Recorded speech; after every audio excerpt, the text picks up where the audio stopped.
Hola amigos, bendiciones, qué gusto, qué placer que nuevamente estén por acá en tu canal de YouTube Tesoro del Cielo. Hoy estaremos estudiando el Salmo 25, que en esta versión King James lleva por título Se implora liberación y perdón. Este también es un salmo de David que, como todos los que ya lo han estudiado conocen, es una súplica o ruego que el salmista hace por la intervención de Dios, buscando su dirección, perdón y protección inmediata. David abre su corazón como cuando se abre una puerta de par en par, mostrándose a Dios tal y como es Él, con total transparencia, humildad y humillación. Estamos en presencia de un salmo acróstico o salmo alfabético, como algunos estudiosos le llaman, y esta es una composición poética en la cual cada línea o cada serie de líneas comienza con una letra del abecedario hebreo en forma sucesiva, desde la Aleph, que es la primera letra, hasta la Taf, que es la última letra. Son estrofas o versos con un estilo poético que se arreglan de acuerdo al orden de las 22 letras del Aleph Bet, alfabeto hebreo. Su propósito, según se cree, era el de ayudar a la memorización y fomentar el aprendizaje de los poemas. Un total de 9 salmos siguen la misma estructura del alfabeto hebreo. Entre ellos tenemos el salmo, se los voy a dejar por aquí para que luego lo estudien. Está el Salmo 9, el 10, el 25, el 34, el 37, el 111, el 112, el 119 y el 145. Según algunos eruditos, el patrón acróstico es un recurso literario que se usa primeramente para agregar belleza y forma al salmo. En segundo lugar, da la sensación de que el tema está siendo cubierto por completo, como si fuera de la A a la Z. En tercer lugar, el patrón acróstico puede ser un diseño utilizado, como bien les decía, para fomentar el aprendizaje y la memorización. Para una mejor comprensión, es bueno que busquen este mismo salmo en la Nueva Versión Internacional, y ahí se darán cuenta que cómo aparece en cada uno de los versos al inicio, aparece la referencia de la letra hebrea. Y bueno, esto se los voy a dejar como una tarea para que lo busquen en otra versión. Este salmo se titula simplemente Salmo de David. No sabemos el periodo de tiempo exacto del que provino.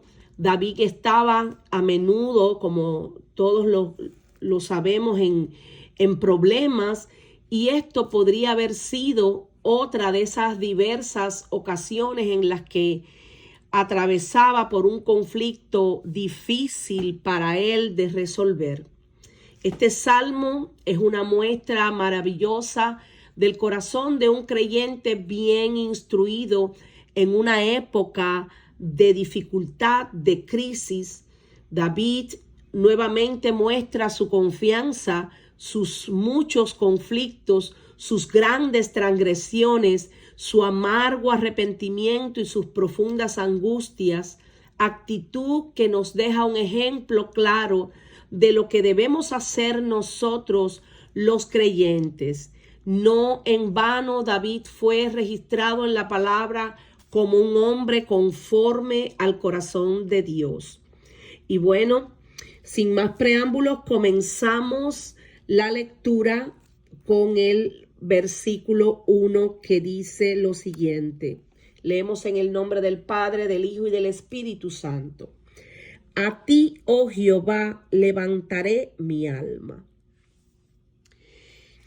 Dios mío, en ti confío. No sea yo avergonzado. No se alegren de mí mis enemigos. Vamos a dejarlo en estos dos primeros versos y, como siempre les digo, los resaltamos para comenzar entonces a hacer el análisis de esta porción. Esta es una forma expresiva que habla de la entrega, sumisión y espera que David dirigió hacia Jehová, Yahvé, el Dios del pacto de Israel. Fue como si David estuviera diciéndole a Dios: en tus manos pongo mi alma. Su alma él la elevaba en ese momento, era como si la sostuviera en sus manos y con sus manos extendidas hacia el cielo le dijera al Señor: aquí estoy, Señor, completamente entregado a ti. Lo mismo que Dios demanda de cada uno de nosotros, que le amemos, que le busquemos, que le obedezcamos de todo nuestro corazón, que le entreguemos a Él todo, porque Él demanda de nosotros y quiere de nosotros una verdadera devoción. En otras versiones dice: mi Señor y Dios, a ti dirijo mis ruegos, porque en ti confío. No me hagas pasar vergüenza, no permitas que mis enemigos se burlen de mí. Señor, elevo mi alma, mi Dios, en ti confío. No permitas que sea yo humillado, no dejes que mis enemigos se burlen de mí. David quería despojarse de todo peso y del pecado que muchas veces nos asedia, para que ese espíritu de oración y esa unción de gloria, que es la que realmente pudre los yugos, nos permita elevarnos al cielo, estar más cerca de Dios, quien habita en la altura y la santidad, y como bien dice la Escritura, en los corazones humildes. Una referencia similar aparece en el Salmo 86, 4, y dice: alegra el alma de tu siervo, porque a ti, oh Señor, levanto mi alma. Es decir, que cuando él dice acá: levantaré mi alma a ti, oh Jehová, Dios mío, en ti confío, él estaba dirigiendo esa súplica a Dios y poniendo su alma en lo más alto para que el Señor la alcanzara, pero también en lo más bajo, porque sabía que hasta allí Dios también iría. Cuando él se humillaba, él reconocía que en esa humillación era donde Dios se iba a glorificar. Por eso que esto es como un contraste: levantaré mi alma. Es decir, yo la voy a poner en lo alto para que tú la observes, para que tú la mires. A ti la voy a elevar, a ti la voy a subir, pero ese subir es como también un bajar, en el sentido de que me voy a humillar, porque sé que cuando me humillo es cuando realmente tú me vas a observar. Entonces, seguimos en este análisis. Cuando David declaró su confianza en Dios, parecía hablar más para sí mismo que para Dios. Se aseguró no solo de su confianza en el Señor, sino también en la recompensa esperada de esa confianza. No ser avergonzado ante el Señor ni ante sus enemigos. Por eso, cuando analizamos el Salmo 34:5, vemos que dice que los que miraron a él fueron alumbrados y sus rostros no fueron avergonzados. También en el Salmo 22, versículo 5, aparece lo siguiente: clamaron a ti, refiriéndose a los padres, refiriéndose también a los justos, y fueron librados, confiaron en ti y no fueron avergonzados. David necesitaba, sobre todas las cosas, que Dios le respaldara, que Dios le escuchara, que Dios le protegiera, porque él no quería para nada ser avergonzado, y mucho menos que sus enemigos se alegraran de él o se burlaran de él. Por eso, cuando él dice, no se alegren de mí mis enemigos, esto le da algo de contexto a este salmo. Como muchos otros, fue escrito desde tiempos difíciles. David enfrentaba enemigos que querían lo peor para él.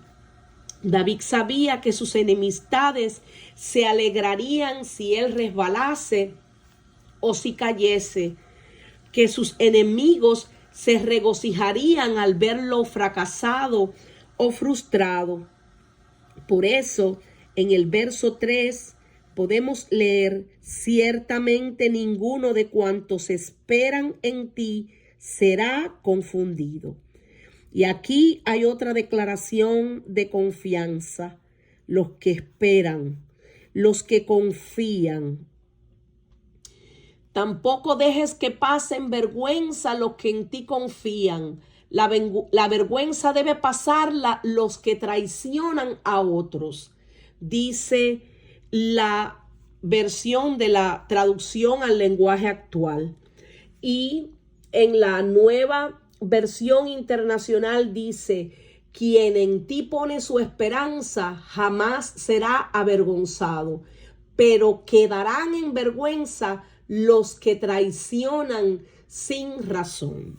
Todo parece indicar que David estaba atravesando por un momento en el que alguien en el que él había depositado su confianza lo había traicionado. Por eso él podía decir: yo espero en ti, yo sé que en ti no voy a ser confundido, yo sé que tú me vas a redimir y me vas a justificar, siempre y cuando yo actúe en tu justicia y en tu rectitud. Por eso, él deseaba que quienes fueran avergonzados fueran específicamente aquellos quienes se rebelaban contra Dios sin causa, pero también aquellos que eran enemigos traicioneros. Esto era una súplica de ayuda. Ciertamente ninguno de cuantos esperan en ti será confundido. Serán avergonzados los que se rebelan sin causa. La idea de esperar en ti no es la de no hacer nada pacíficamente, estar de forma pasiva, más bien es de un servicio activo, de esperar con paciencia en Dios en su tiempo perfecto, sabiendo que de Él vendrá la recompensa, la respuesta oportuna y eficaz, teniendo además en cuenta que Dios nunca se adelanta, pero tampoco se atrasa. David se incluyó a sí mismo entre esos que esperan en el Señor, pero también sabía que otros lo hacían y quería que todos fueran vindicados públicamente y sin vergüenza. La idea bíblica de confundido que aparece acá no es principalmente vergüenza, aunque a veces se usa de esa manera. La idea principal es la de estar decepcionados o ser decepcionados o de haber confiado en alguien que al final resulta indigno de nuestra confianza. Esto se refleja especialmente en pasajes como el de Romanos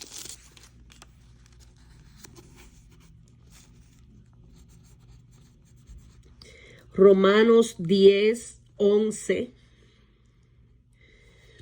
que dice: pues la escritura dice, todo aquel que en él creyere no será avergonzado. También en Romanos 5, verso 5, dice: y la esperanza no avergüenza, porque el amor de Dios ha sido derramado en nuestros corazones por el Espíritu Santo que nos fue dado. Y como dice Isaías 49, 23. Reyes serán tus ayos y sus reinas tus nodrizas. Con el rostro inclinado a tierra te adorarán y lamerán el polvo de tus pies. Y conocerás que yo soy Jehová, que no se avergonzarán los que esperan en mí. Qué hermosa promesa. Pero seguimos en el análisis, dice: en lugar de que los siervos del Señor se avergüencen públicamente, David oró para que sus enemigos sufrieran esta vergüenza. Cuando analizamos este verso, ciertamente ninguno de cuanto esperan en ti serán confundidos, serán avergonzados los que se rebelan sin causa. Vamos al verso número 4. Muéstrame, oh Jehová, tus caminos, enséñame tus sendas. Encamíname en tu verdad, dice el verso 5, y enséñame, porque tú eres el Dios de mi salvación. En ti he esperado todo el día. Esto muestra que aunque David anhelaba la reivindicación pública, no era un hombre altivo ni orgulloso. Si necesitaba orientación o corrección, quería que Dios se la diera, y que se la diera antes de cualquier humillación pública, para evitar la humillación pública. Revela un deseo sincero de hacer la voluntad de Dios al orar para conocer sus caminos, sus sendas y su verdad. Podemos estar seguros de que ninguna persona a quien Dios le ha mostrado el camino, lo ha instruido en sus sendas o guiado en su verdad, ha sido inducido luego al pecado o a la transigencia que conduce a la desgracia y la deshonra pública, sino todo lo contrario. En el Salmo 23 estudiábamos que David afirmaba lo siguiente con respecto a la guianza de Dios: me guiará por sendas de justicia, por amor de su nombre. Eso se traduce en el camino correcto, en la santidad y obediencia a la verdad, en el amor puro y entrañable de Cristo, andando en el Espíritu y siendo guiado todo el tiempo por Él. Encaminar significa enseñar a alguien por donde ha de ir, ponerlo en camino, dirigir algo hacia un punto determinado, enderezar la intención a un fin determinado, poner los medios que conducen a él. Y esto por una razón: tú me encaminarás en tu verdad y me enseñarás, porque tú eres el Dios de mi salvación. En ti he esperado todo el día. David sabía esperar con paciencia la respuesta de Dios. Él sabía que Dios siempre lo encaminaría en su verdad, que Dios le enseñaría lo que debía de hacer. Él no esperaba en cualquier persona. Él esperaba en el Dios del cielo y de la tierra. Él esperaba en el Dios de su salvación. Debido a que David había recibido salvación de parte de Dios de muchas maneras, le hacía desear y esperar en el Señor cada vez más. Esto era una demostración apropiada del compromiso y también de la gratitud al Dios que había hecho tanto por él. Debemos considerar la salvación que David recibió aquí como un rescate en un segundo sentido y en un sentido muy amplio. Hablando espiritualmente, fue rescatado de la desesperación, del pecado, tanto por ahora como en la vida venidera. Sin embargo, Dios también rescató su vida y su salud una y otra vez en el presente.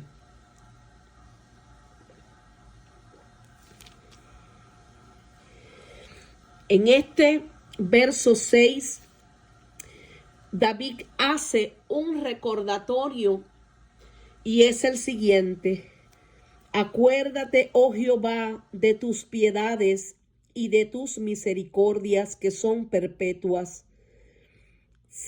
Versículo 7, de los pecados de mi juventud y de mis rebeliones no te acuerdes.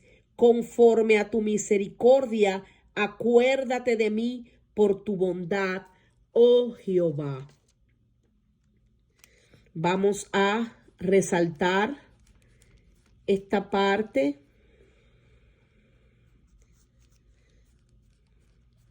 para analizarla también.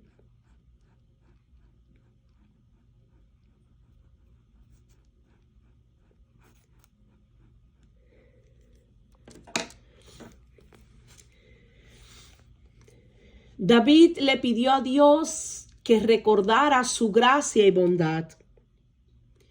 Primero las describió como sus piedades y misericordias. David sabía que Dios es rico en misericordia por su gran amor con que nos amó, tal y como dice el libro de los Efesios, capítulo 2, versículo 4. Que sus misericordias son desde la eternidad y hasta la eternidad. Y esto me recuerda también el libro de los Hebreos en su capítulo 4,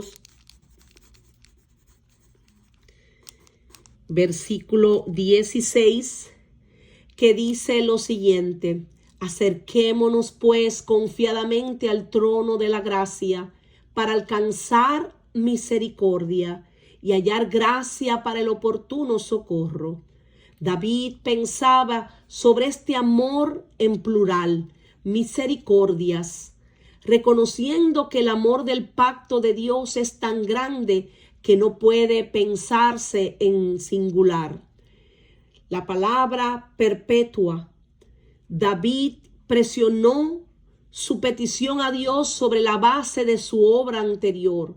Señor, me has mostrado gran misericordia y pacto de amor en el pasado. Recuérdalo ahora hasta de nuevo en mi punto de necesidad actual y aún en el futuro.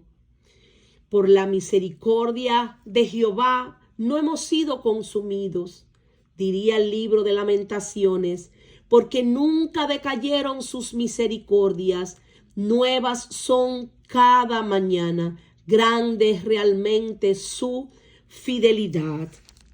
Lamentaciones 3:22. Y bueno, analizando este verso en la Nueva Versión Internacional, dice lo siguiente: Dios mío, por tu amor y tu bondad, acuérdate de mí. Recuerda que siempre me has mostrado tu ternura y gran amor, pero olvídate de los pecados que cometí cuando era joven. Dios mío, tú eres bueno y siempre actúas con justicia. Enseñas a los pecadores a hacer lo bueno.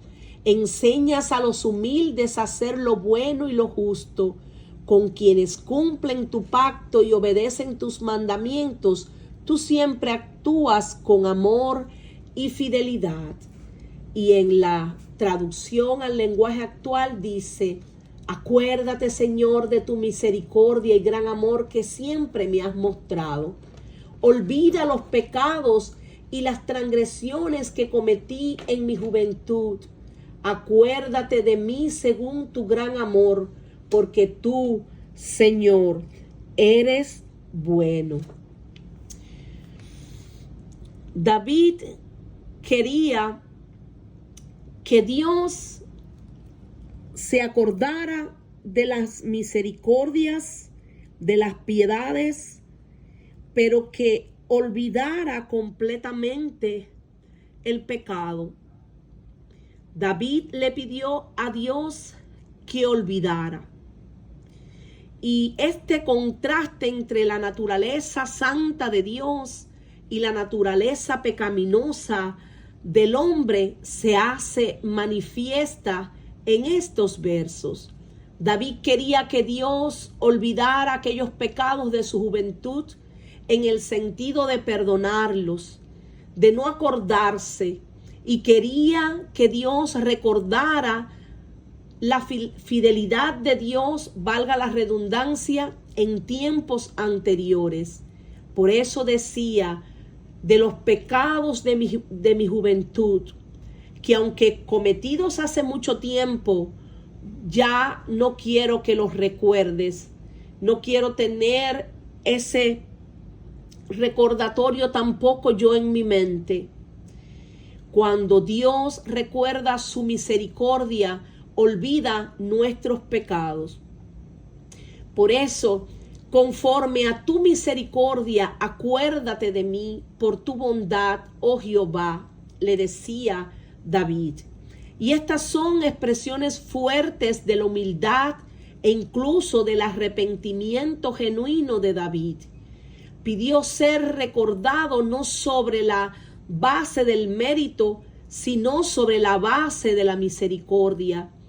Quería que Dios hiciera todo esto recordando y olvidando por la propia bondad de Dios, no por la supuesta bondad de David. En otras palabras, David sabía que él mismo no podía ser justificado, sino que necesitaba que Dios lo justificase. Por eso, esto me hace acordar de esa porción que aparece en Isaías 43:25, que dice lo siguiente: Yo soy el que borro tus rebeliones por amor de mí mismo, y no me acordaré de tus pecados. Y Dios mismo promete en Isaías 37, versículo 35, lo siguiente: porque yo ampararé a esta ciudad para salvarla, por amor de mí mismo y por amor de mi siervo David. Qué hermoso es saber que el Dios Altísimo nos tiene en cuenta cuando clamamos a Él con corazones sensibles, humildes y humillados. Otra cosa que debemos notar aquí es la declaración y la confesión de David, que en ningún momento encubrió su maldad, su pecado o iniquidad. Como bien dice la Escritura en Proverbios 28:13, el que encubre sus pecados no prosperará, mas el que los confiesa y se aparta alcanzará misericordia.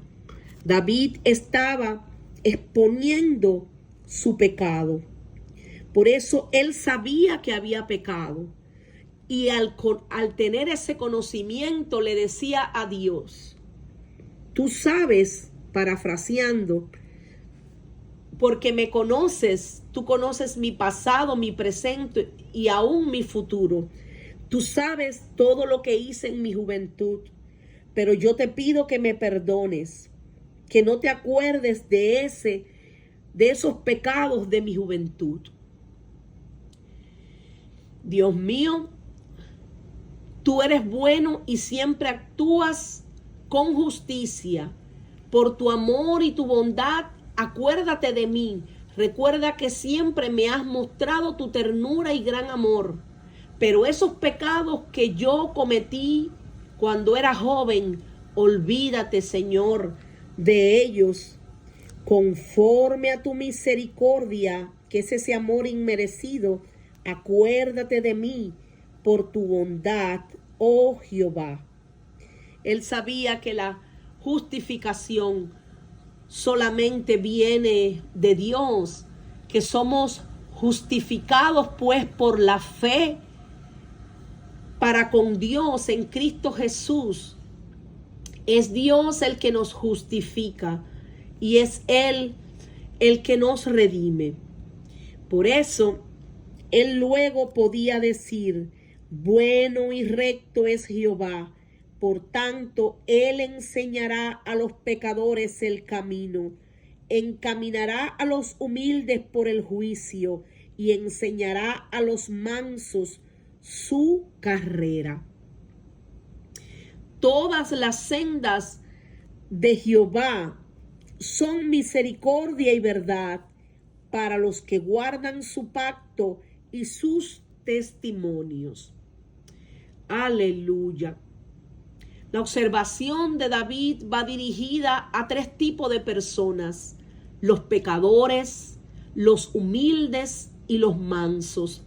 Aunque es lógico para nosotros que Dios juzgue a los pecadores, sabemos que su amor y bondad son tan grandes que Dios mismo lo advertirá antes.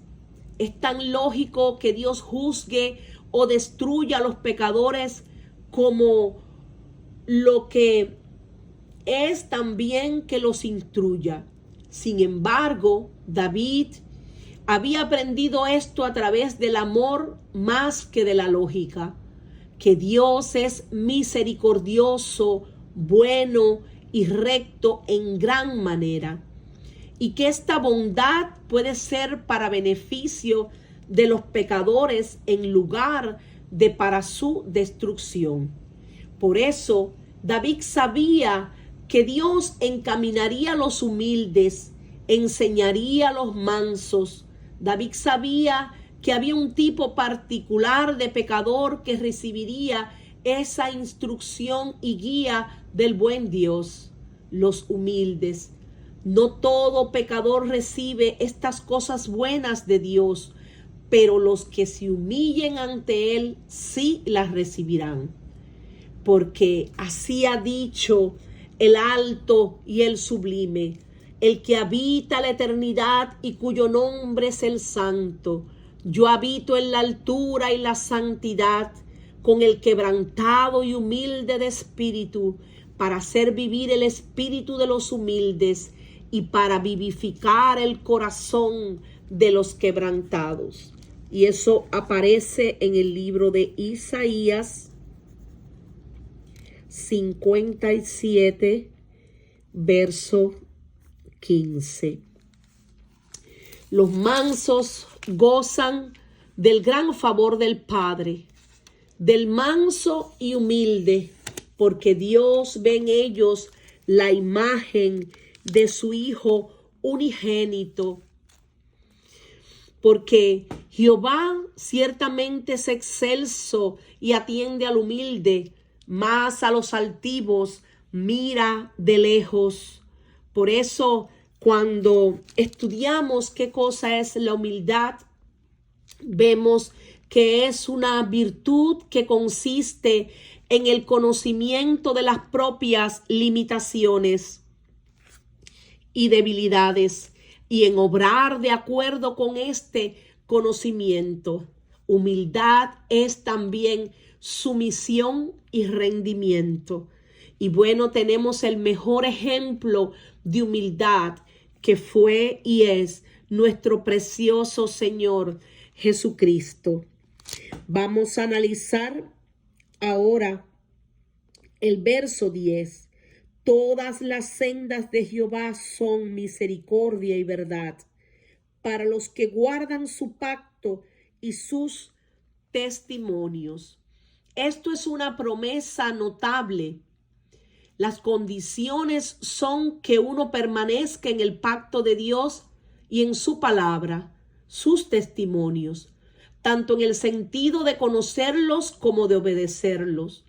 La promesa es que Dios continuamente revelará su misericordia y verdad en todos los que la viven, pero que también la experimentan. Por eso, las sendas de Jehová en hebreo encuentra que la palabra que se usa aquí es huellas de ruedas, surcos como los que hacen los carros cuando recorren nuestros caminos verdes en clima húmedo y se hunden hasta los ejes. Los caminos de Dios son a veces como pesados carriles y cortan profundamente nuestras almas.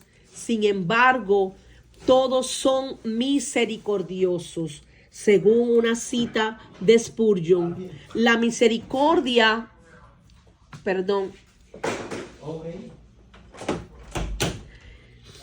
la misericordia y la verdad son los caminos por los que Dios camina constantemente en referencia a los hijos de los hombres, y con tanta frecuencia les muestra misericordia y con tanta frecuencia cumple su verdad, que sus caminos se disciernen con seriedad.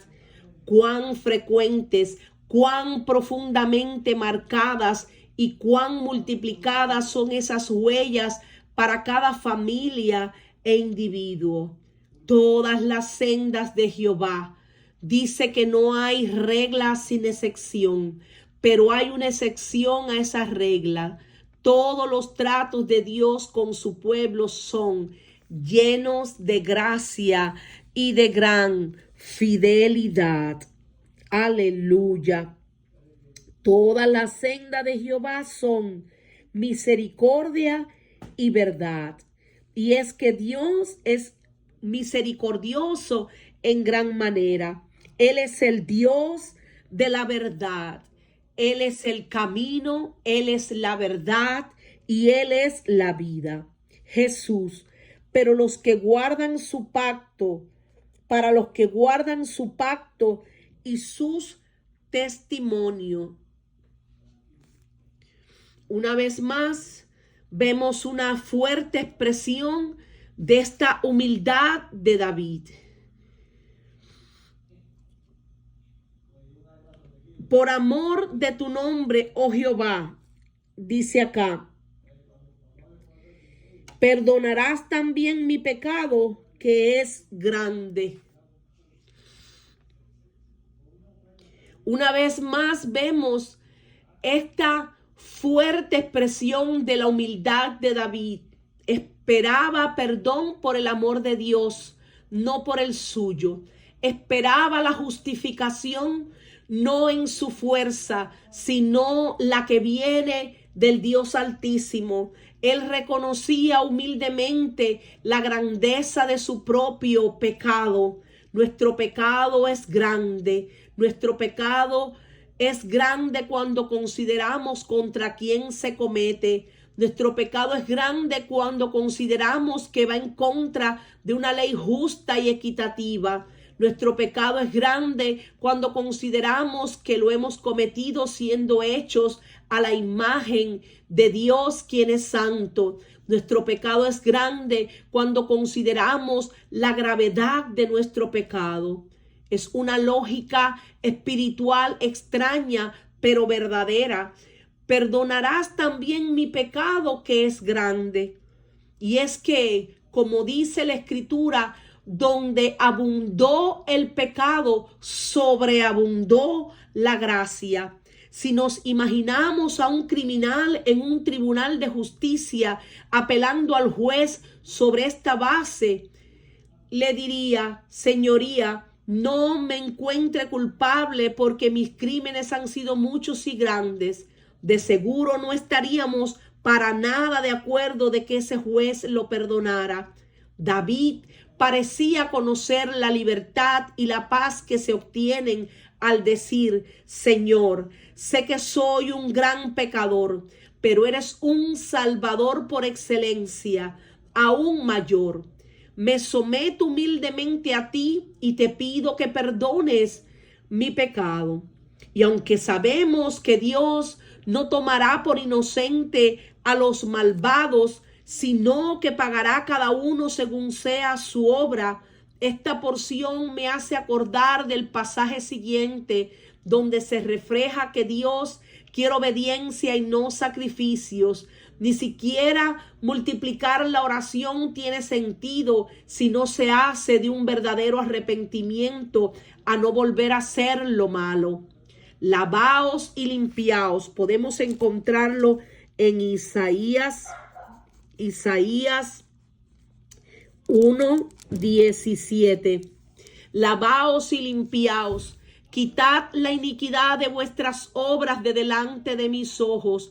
Dejad de hacer lo malo, aprender a hacer el bien, buscad el juicio, restituir al agraviado, haced justicia al huérfano, amparad a la viuda. Venid luego, dice Jehová, y estemos a cuenta. Si tus pecados fueren como la grana, como la nieve serán emblanquecidos. Si fuesen rojos como el carmesí, vendrán a ser como blanca lana. Aleluya. Ciertamente, por amor de su nombre, oh Jehová, perdonarás también mi pecado, que es grande. Y nuevamente vemos que David dice aquí: por amor de tu nombre, porque sabemos que gracias al nombre de Jesús, el nombre que es sobre todo nombre, es que nosotros somos perdonados.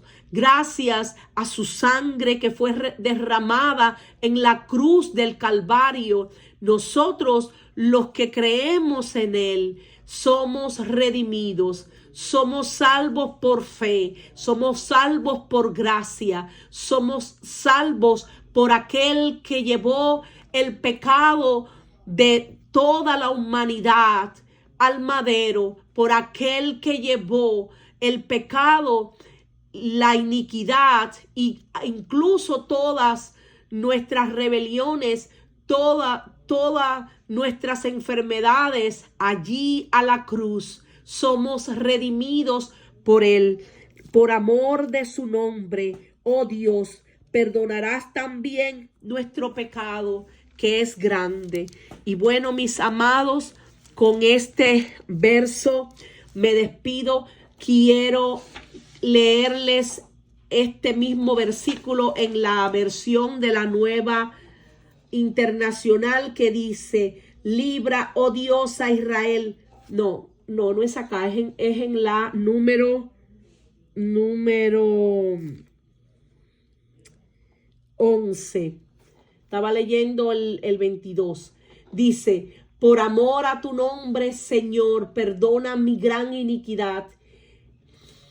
Y en la versión de la traducción al lenguaje actual dice, Dios mío, es muy grande mi maldad, pero por todo lo que tú eres, te ruego que me perdones. Aleluya. Aquí aparece mucho más claro. No por lo que yo soy, no porque yo me lo merezca, es por lo que tú eres, porque tú eres Dios, porque tú eres el que eres santo, porque tú eres el que eres bueno, porque tú eres el que eres perfecto y misericordioso, porque ciertamente tú llevaste mi pecado a la cruz, porque ciertamente por ti es que soy justificado, porque te creo a ti, porque confío en ti, no porque yo lo merezca, no porque lo que yo haya hecho merezca ni siquiera el perdón y que tú te acerques. Es por tu gran amor, es por tu gran fidelidad, es por tu gran misericordia. Aleluya, qué hermoso. Y bueno, hoy vamos a estudiar hasta aquí, hasta el verso número 11, y mañana con el favor de Dios continuaremos el estudio del versículo 12 hasta el 22. Y bueno, con esto me despido. Espero que les haya sido de gran bendición esta enseñanza.